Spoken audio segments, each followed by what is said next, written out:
Hello, everyone, and welcome to another podcast of The Right Has Left. I am your host, Roy Garden, where we discuss the news from this past week from the Trump administration. And as always, there's never a lack of things to talk about from the White House Trump administration, as you know, the guy just keeps feeding stuff here left and right. But this show is The Right Has Left. So having said that, let's go ahead and get started. And we just, as I said, got a ton of news.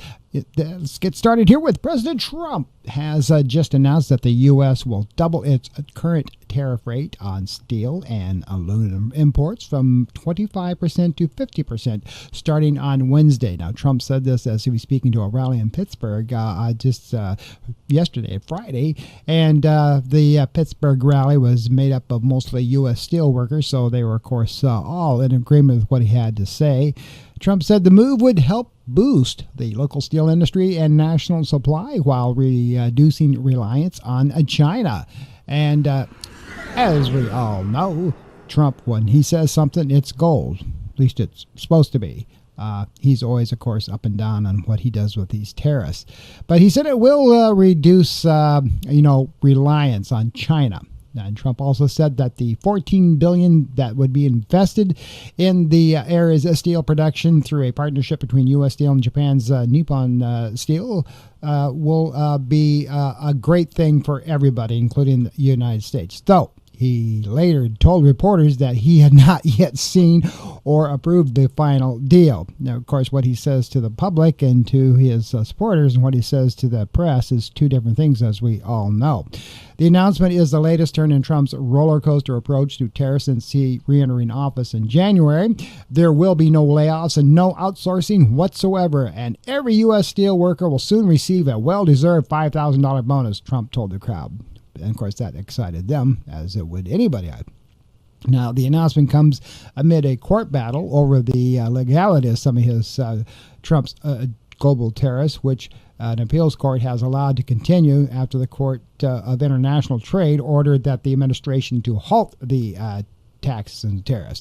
His tariffs on steel and aluminum were untouched by the lawsuits, however. Now, Joe Burgess, now he's a member of the U.S. Local Steel Union there in Pittsburgh. He's also, believe it or not, the city mayor of nearby Washington, Pennsylvania. He expressed optimism over the reported details of the partnership with Nippon Steel. So far, the impacts of Trump's tariffs have largely led to global economic chaos, as we all know. Global trade and markets have been upended, and cracks have formed or widened in relationships between the United States and other countries, including some of its closest partners. Now, as I have discussed in other podcasts here with the tariff situation, it all comes back to the consumers, as we all know. No matter what tariffs Trump's likes to put on the countries around the world, his tariffs consistently bring in higher prices to goods and services here in the United States, because I don't care what kind of tariffs you put on anybody or any product or service, they're going to pass those increased costs on to the consumers, as we saw with Walmart. And, of course, Trump was telling Walmart, just hold the prices, absorb the tariff costs. You don't need to pass those on to consumers.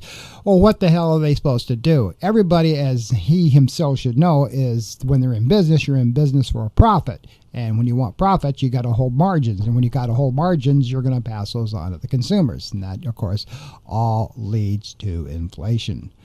Now, having said that, what else is going on in the news today? This.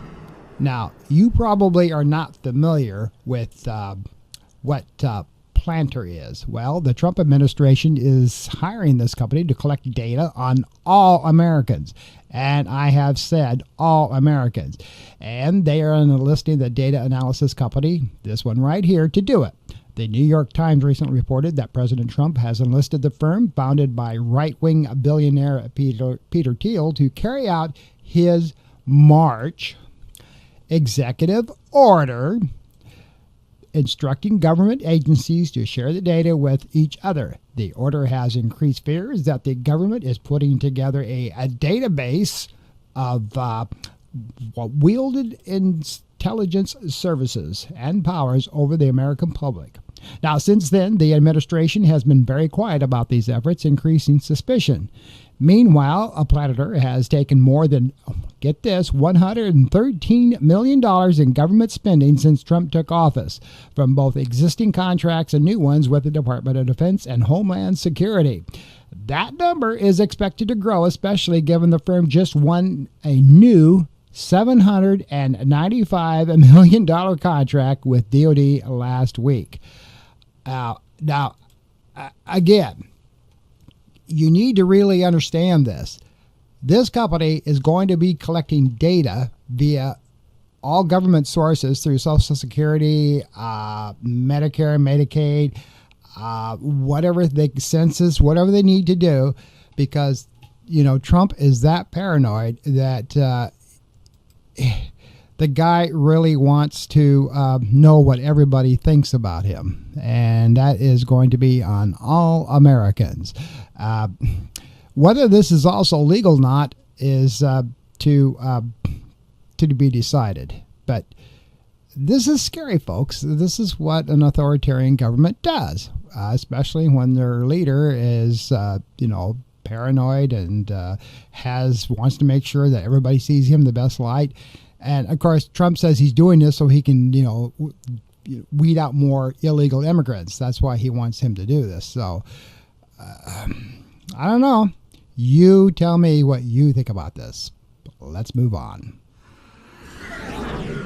Also in the news, yes, Marco Rubio. Secretary of State Marco Rubio on just this past Thursday revised his proposal to overhaul the State Department to include a new undersecretary level position to oversee foreign aid after his April proposal was panned by Democrats for downgrading the role of the international assistance and human rights in the Department of State. Now, in an official transmittal letter to Congress, Rubio laid out his detailed proposal for consolidating or eliminating many offices that the Trump administration views as unnecessary to United States foreign policy interests. The reorganization plan would result in a more agile department, better equipped to promote America's interests and keep Americans safe across the world, so said Rubio.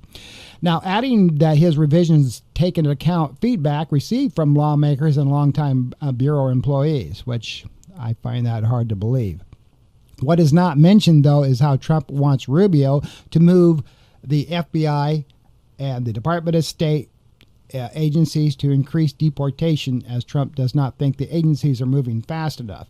Now, this is actually true, because the fact of the matter is that Trump has been in touch with Marco Rubio, our illustrious former state senator here in Florida, to do more to get more mass deportations going. He doesn't think they're moving fast enough and getting enough people. So even though what he says here in this statement about consolidating the State Department agencies and offices, what is actually wants to happen, he wants to combine all of that with the Federal Bureau investigation and get the FBI doing more mass deportations instead of other stuff, and help the State Department round up more people. So as you can see, you know how that's going to go. Also, as you know, Marco Rubio just said recently he's going to be revoking more visas of Chinese students associated with colleges and universities. That's got to happen as well. So I don't know. Yeah, we got more and more people leaving the United States not by their choice, and many of them are U.S. citizens. If you probably heard the news, a 2-year-old girl who had a passport, a social security number, and state ID was deported just because her parents were undocumented. Even though she was U.S. citizens, ICE rounded her up and threw them in with her parents and said, get out of here. So, I don't know. It's scary, folks, isn't it? Yeah. Well, let's take a little bit more humorous tone here, although Trump really didn't think it was humorous. Trump responded to his taco tariff acronym, which he rejects, which is chickening out claims. President Trump rejects that he is not chickening out after setting destructively high tariff rates, as we just recently discussed, and then pulling them back again. You know, the on-again, off-again tariffs. It's called negotiation, he said. It's a reference to what's known as the taco trade, a term that stands for Trump always chickens out. Now, as you look at these pictures that I found, the internet, of course, and social media is just having a field day with that term. They've been abuzz with having fun with that taco acronym. These pictures, you have to admit, are funny. Now, before anybody says that's disgusting and that's degrading the United States president, you got to keep in mind Trump, as with anybody else, is a public figure, and people have the right to, poke a little fun at him. Comedians do it every night on late night television, and so you have a little fun with these. I know Trump doesn't think they're funny, but you got to have a little humor in everything, don't you? So don't get too people have done this with Biden and past presidents, everybody else. So, yeah, but Trump also, he slammed Joe Biden even with his cancer diagnosis, saying he does not feel sorry for him. Now, that is not funny. When you degrade somebody that has a perhaps life-threatening illness, and then you have to say mean things about him. Watch this clip. It's the one thing I can't figure out, and I don't believe it was Joe Biden. I really don't. I mean, look, he's been a sort of a moderate person over his lifetime, not a smart person, but a somewhat vicious person, I will say. If you feel sorry for him, don't feel so sorry because he's vicious. What he did with his political opponent and all of the people that he hurt a lot of people, Biden, and so I really don't feel sorry for him. Now, in this same clip, and I didn't show every bit of it, I mean, it's a fairly lengthy interview he had with the media, but that one piece there where he doesn't feel sorry for Joe Biden because he thinks he was mean and ruthless, and, of course, Trump's not, but Joe Biden was. And to say those things is hurtful, not only to the American people, but to his family as well. And that just does not show any kind of... I'm sure somewhere in Donald Trump, he has a heart. He's got to. Whether he has a soul or not, well, we don't know. But to say those kinds of things, that was really uncalled for. And also in that same press conference, he said that he's solely responsible for bringing down the cost of gasoline to $1.99 a gallon. Well, Donald Trump here in Florida, I've been here quite a while. I've never seen $1.99 a gallon on gasoline anywhere. Now, it may have hit that at one point briefly in places like Oklahoma or Tennessee, which has low gas prices, and that is only because they don't have a lot of state and county taxes on gasoline. But here in Florida, the lowest I've seen it is $2.89 a gallon, and that was for 1 week. And currently, Mr. President, the gas here is $3.09 to $3.19 a gallon. So I said 3, not 1, 3. So please tell me where you have seen that nationwide. He also went on about the immigrants and how all of them, millions of them, are all illegals. They're all felons. And, as I said, they just deported a U.S. citizen, a young girl, 2 years old, and out with her parents because they weren't documented. But for statistics, and these are hard to find, but they're out there. You can find them. And it is saying that less than 2% so far of the thousands and thousands of people that have been rounded up and deported have any kind of criminal record at all, more or less even being a felon with serious criminal records. The rest of them, they're just rounding them up and sadly using profiling. That's all you can think about because that's how they pull them over. They see Hispanic or people that look like they're from Colombia and stuff and pull them over and then check them out and then they deport them. So I don't know where you're getting off on saying that these people know exactly how they are supposed to be criminals and not. Without checking records. But anyway, I digress. Let's move on. So also in the news, yes, Donald Trump has pardoned a reality TV couple who were sentenced to prison after defrauding banks of at least $30 million. This is Trump's latest little thing on pardoning anybody and everybody that has a criminal record. Now, the Chrisleys, and there's Todd and Julie right there, he pardoned them by the pleading of their daughter, so, Savannah, and he listened to her and got them full pardon. And I say full pardon, they have no criminal record at all now. As I said, they were charged of defrauding banks of at least $30 million, and they let them out. And this is just another string of gestures that appear to benefit supporters of the United States president. Julie and Todd Chrisley, stars of the USA Network show Chrisley's Knows Best, and growing up with Chrisley that showed the family's lavish lifestyle, were convicted in 2022 of taking out more than $30 million in fraudulent loans from company banks. And then after their conviction, a judge sentenced Todd Chrisley to 12 years in prison, while his wife received 7 years behind bars. And just so you know, Julie is still not quite out of prison yet. She's supposed to be released here like any day, but right now she's still sitting behind bars. So they're going to try to figure out when she's going to get out. And there's another one here that I'm going to bring up to you right now, and that's this gentleman. This guy here is a former Virginia sheriff, and just after he pardoned Todd and Julie Chrisley, they pardoned this guy.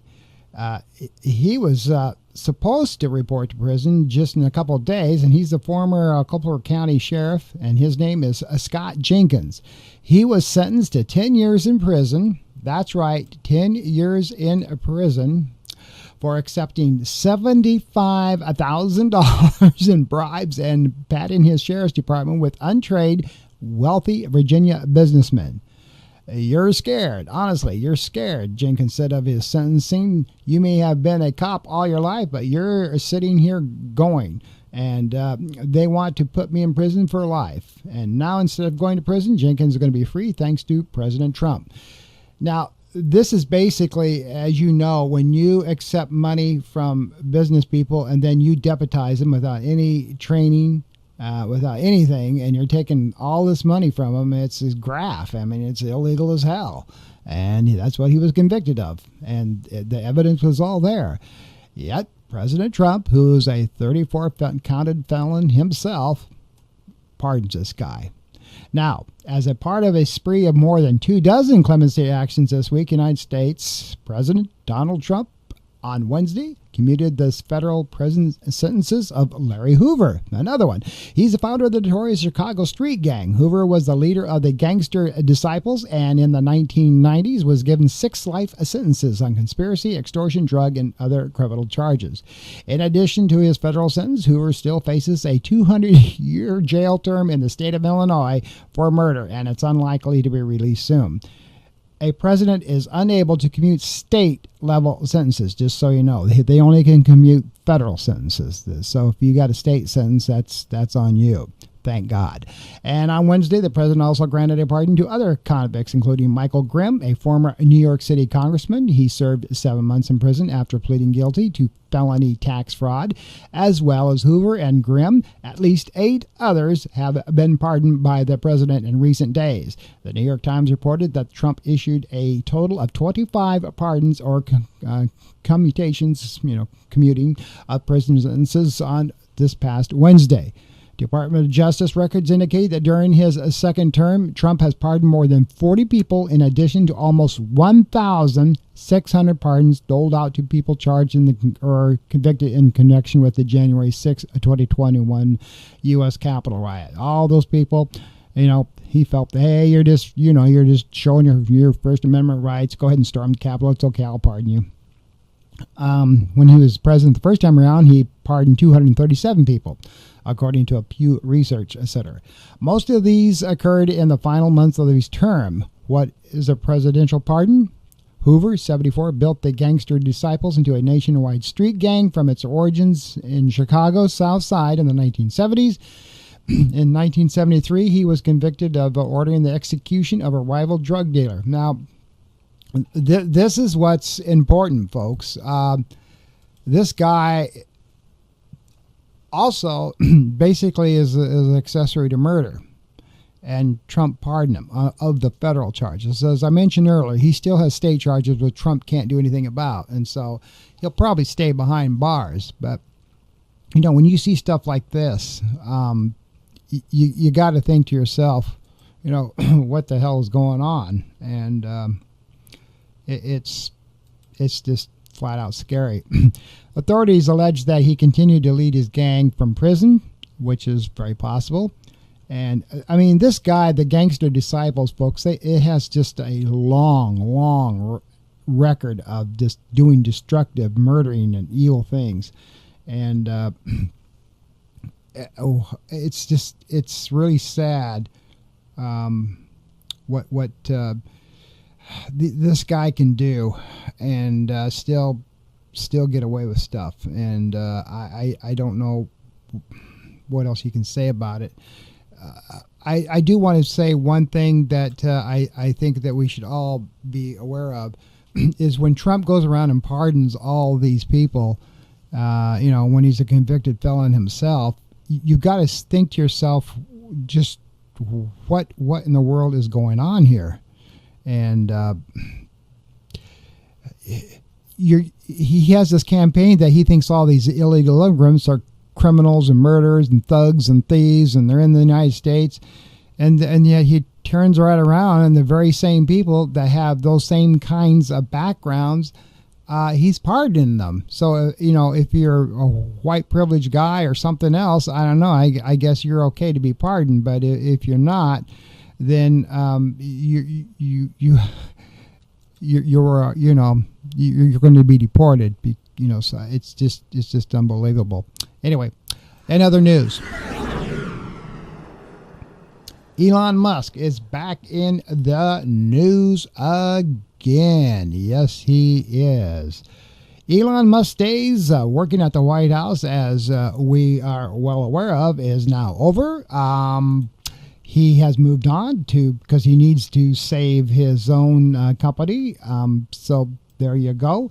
His stockholders have said to him, Elon, you need to get back and work where you need to work at, not be around the White House. So, Musk, the billionaire Tesla CEO, whom President Trump enlisted to cut waste in the federal government, started offboarding from his role Wednesday.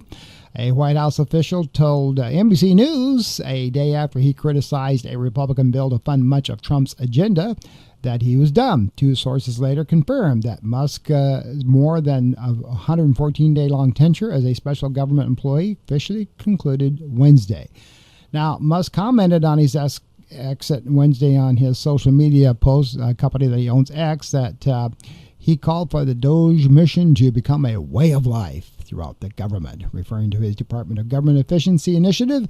As my scheduled time as a special government employee comes to an end, I would like to thank President Trump for the opportunity to reduce wasteful spending, wrote Musk, who is the richest man in the world. Now, what is not being discussed, and again, this is on the news, it's been verified, and it is alleged. So keep those two things in mind before I move on. Alleged, but verified, is this: Elon Musk engaged in extensive drug consumption while serving as one of Donald Trump's closest advisors. Taking ketamine so frequently it caused bladder problems for him, and while traveling with a daily supply of approximately 20 pills, according to claims made to the New York Times. Now, that's the source. New York Times, as you know, has a lot of investigative reporters. So this is what the New York Times is reporting. Not me, not Roy Garden. The New York Times. And again, it is alleged. All right? I'm not saying it's true or not true. It's alleged. And New York Times is the one coming out with this story. So the world's richest man regularly consumed ketamine, ecstasy, and psychedelic mushrooms during his rise to political prominence. Anonymous sources familiar with his activities told the New York Times. His drug use reportedly intensified as he donated $275 million to Trump's presidential campaign and later wielded significant power throughout his roles, spearheading the Department of Government Efficiencies, or DOGE, as we all come to know it today. Musk announced his departure from government service on Wednesday evening, months after exhibiting erratic behavior, including insulting cabinet members and making a Nazi-like salute at a recent political rally. So there you go.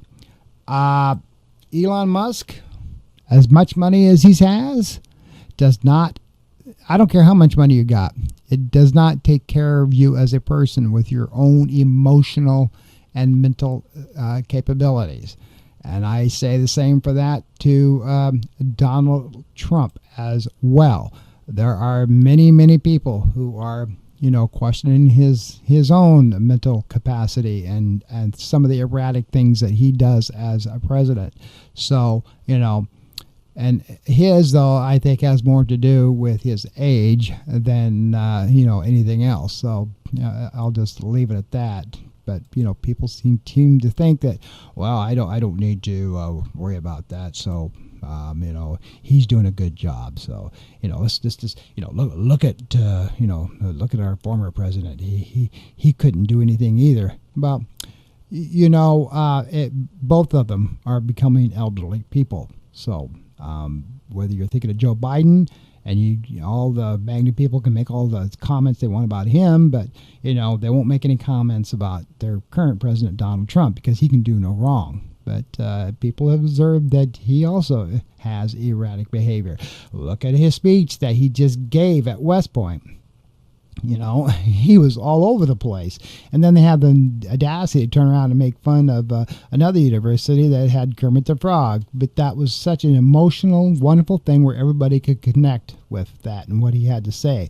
Nobody at West Point could connect with what Donald Trump was saying. And then, he shook just about a few hands of the graduates at West Point. And then he said he had important duties he had to leave early because he had important duties to talk about China and Russia, and he had to get right on that.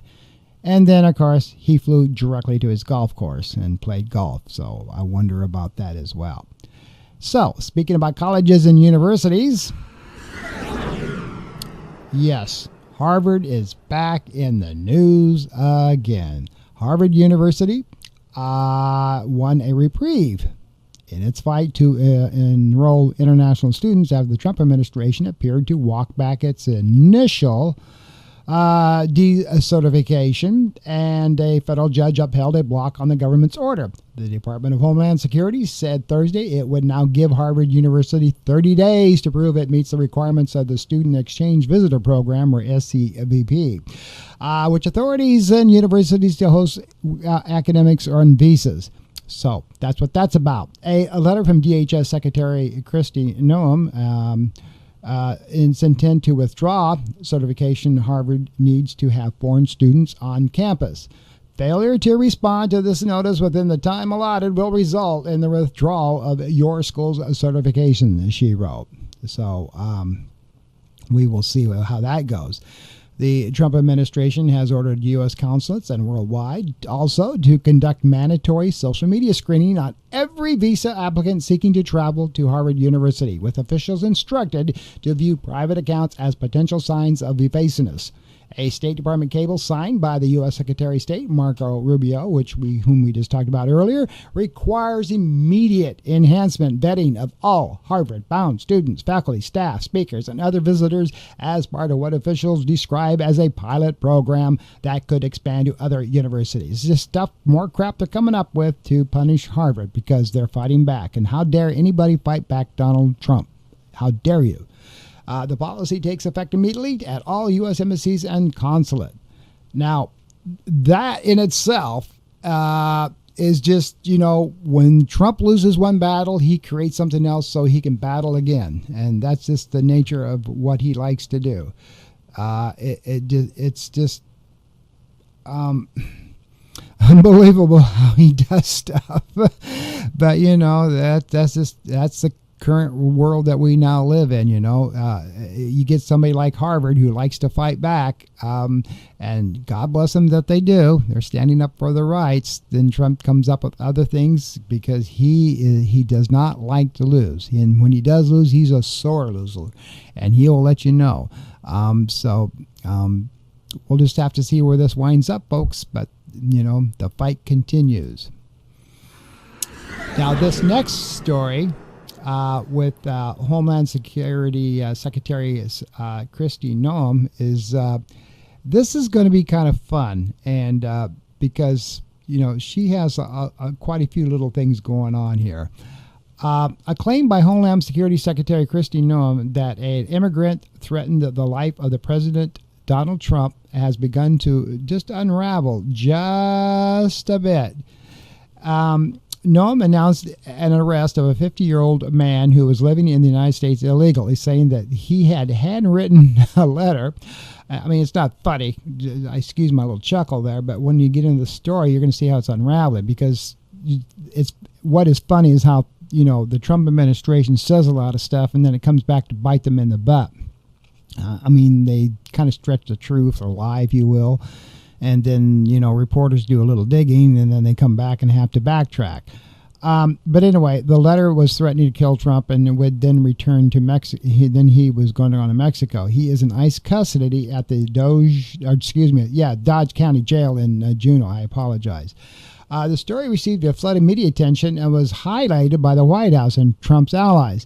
But investigators, here's the thing, actually believe the man may have been framed so that he would get arrested and get deported from the United States before he got a chance to testify in a trial as a victim of assault.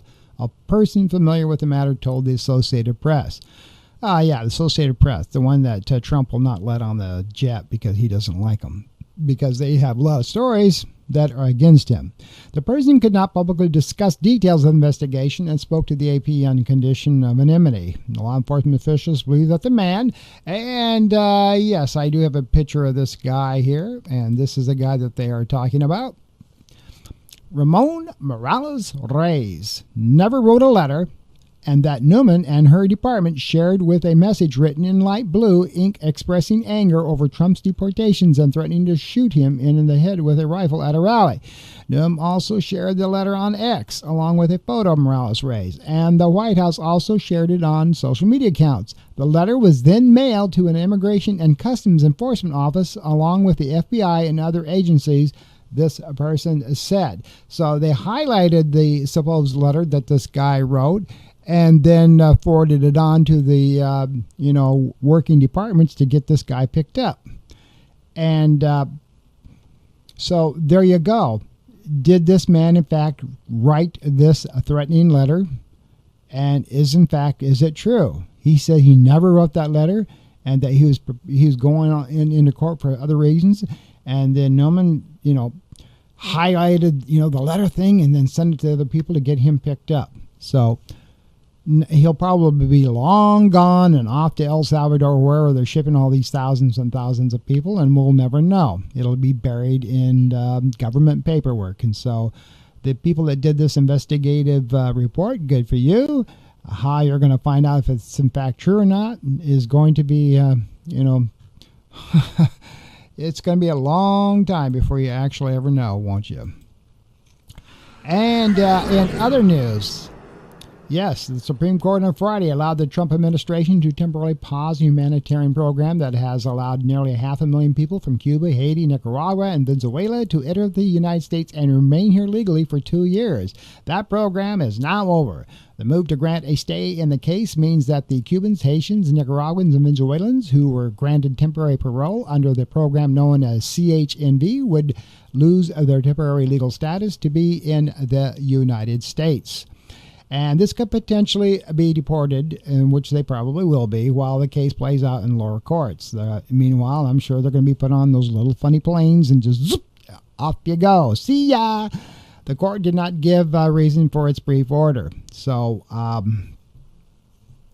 it's they're all going to be deported. You know they will be. Trump will act on that immediately. He's already publicly said that, this thing that Biden created is a terrible thing, and of course he doesn't feel sorry for him, and back in that press interview that we saw earlier. Now, let's bring everything home to Florida as we close up this edition of The Right Has Left. Here in Florida, ICE hit a construction site in Ron DeSantis' backyard in Tallahassee. DeSantis thought the raids was a very good thing. Watch this. Get on the ground! Get on the fucking ground! Give me your phone!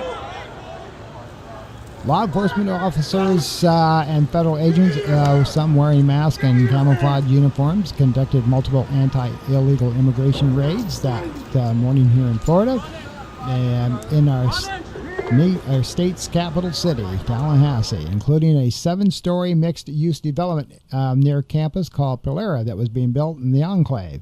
And that's where the raid took place on these videos that you just seen. Videos of laborers getting tackled to the ground by agents happened about 9 o'clock in the morning. It went really quick, and by noon, many of Tallahassee's construction sites were silent. ICE agents talking to construction workers arrested more construction workers as they chatted with them, pulled them down, and zipped up and tied them all one to another during the raid in College Town on Thursday. And we're speaking, of course, when I say College Town, Tallahassee, Florida. This just recently happened. Now, in social media posts later that afternoon, Homeland Security Investigations, HSI, Tampa wrote, that's where they're located in Tampa. They wrote that the raid was a collaboration between ICE, the Florida Department of Highway Safety, and the Motor Vehicles Division, the Florida Department of Law Enforcement, the U.S. Drug Enforcement Administration, Miami Division of the Federal Bureau of Investigations Office, out of Jacksonville as well, and the Bureau of Alcohol, Tobacco, Firearms, and Explosive Office out of Tampa. U.S. Marshal Services was also involved in the Criminal Investigations Division of the Internal Revenue Service. They all participated. See how you get all these good old boys together, and they plan a thing, and then they all pat at you, each on the back, and go, attaboy, attaboy. We all want to participate, and you all want to be in on the action. So you get about, 10, 15 different agencies all together and get in there and pick up these illegal immigrants. They all participated in the arrests, and they picked up about 100 illegal aliens, some who were previously deported, and then others had some criminal backgrounds at this major construction site. The construction site, by the way, they're building dorms for University of Florida there. So, the Gators. So during this targeted enforcement operation, the illegal aliens, they were reported to be from Mexico, Guatemala, Nicaragua, El Salvador, Colombia, and Honduras, just to name a few. Local officials said that the 4 arrests were processed at the Leon County Detention Center. That's how many they processed, 4 of them. And the rest, of course, they were all detained, were expected to be bused to immigration detention centers in Walton and Baker counties. And other social media posts, the Florida Department of Highway Safety and Motor Vehicles hailed it as a massive operation. 100 of them. That's massive. Florida leads the way, they said, toting their horns. The agency wrote, "We will not tolerate illegal immigration." Now, Governor Ron DeSantis and the Florida legislature have pushed the state to become the toughest on illegal immigration in the country this year, enacting laws and directing hundreds of millions of dollars to state and local law enforcement to expand the state's authority to detain and house undocumented immigrants to comply with President Donald Trump's mass deportation mandate. Now, I'm going to pause here because I talked about this in earlier podcasts, but what you don't hear here is as they round up and deport these thousands of illegal immigrants and round them up and bust them out, construction sites come to a screeching halt because they have nobody to work for them. And Governor Ron DeSantis earlier passed this child law to where kids as young as 14 can be worked 12-hour days. They don't get any breaks, just like the adults don't now. The companies don't have to give water breaks or anything when you're out there working. But can you imagine this? Kids as young as 14 years old can work 12-hour days. See, what they're trying to do is a lot of these farmers, not so much construction sites, but these people that have to pick oranges and all the wonderful fruits that come out of Florida, since they don't have any of these illegal immigrants work for them, they're going to put kids to work, and they can do the picking. And you can be only 14 years old, and you can work. And kids can also now work all night long if they want to, and it's perfectly legal. So that's DeSantis's answer to people who are saying, well, I don't have anybody to work for us. Well, I'll put those damn kids to work then, and I'll change the law so you can work them as much as you want and as hard as you want, and you don't have to give them any breaks or anything now. Yeah, the 15-minute breaks are gone. So this is what's so dang scary about all this. Is the fact of the matter is you know, these immigrants that they're all throwing out it's freaking scary. And as I wrap up here, I understand that a lot of these illegal immigrants, yes, they may have criminal backgrounds, and I'm in favor of that, of deporting them, you know, if they in fact are true felons. But you can't sit here as I broadcast this and sit here and tell me that every single one of these people that are being deported have illegal backgrounds. They're felons. They are here just simply working because they can't get the same kind of jobs in their home countries. And so they come here to work, honest, hard workers, just like a lot of those laborers were. They're in Tallahassee, and they make the money, and then they send that money back to their families in Honduras and Nicaragua. And you can't sit there and tell me all these thousands of people being rounded up, because it's already been proven a lot of these folks being rounded up are, in fact, United States citizens. And they have the passports and everything else, yet they still ship them out. They're not checking them. They don't care to check them. They'll want to check them because President Trump says, just get them the hell out of here. You know, you're not a white privileged person. I don't want to see your face. Get out of here. And that's basically what it's boiling down to. And these Republicans can say anything they want to your face and to their constituents and saying they're doing a great job, but they're not doing a great job because they don't care. And that happens here in Florida. You're getting rid of these people who work hard, and nobody else is going to do the job. You can't find a white privileged guy say, I'm going to pick fruit or I'm going to pound nails and stuff. Oh, hell, they're not going to do that. I'm better than that. So let's just get rid of the people that do want to do that because they don't care. These people will work hard because they want to make some money to send back to their families. But we want to ship them out of here. So there you go. That's my edition of The Right Has Left today. I'm Roy Garten, your host. I hope you enjoyed this podcast. I look forward to your comments. I get a lot of comments that are, of course, pro-MAGNA and, they rattle on. They say things they can't have nothing to fact check it with, but they like to rattle on, and that's fine. It's a free country. That's why I do this podcast. It's a free country. We all have the right to express our opinion. And even when, the Trump administration does good things, I of course talk about that. I'm not ashamed to do that. When I see something that's great that's happening, that's great. It's just like these mass deportations. If you would just take the time to make sure that you're deporting the people who need to be deported, not just anybody and everything, and that boils down to this birthright thing, that's going for the Supreme Court. I'm anxious to see how that comes out. You go back to the Statue of Liberty and look at that plaque. Bring me your tired, your poor. People, that's just gone out with the bathwater. We might as well just take the Statue of Liberty and dump it into the Atlantic Ocean because that doesn't even stand for anything anymore, does it? No, it doesn't. Y'all try a good week. Until next week, I'm Roy Garten for The Right Has Left. Have a good day.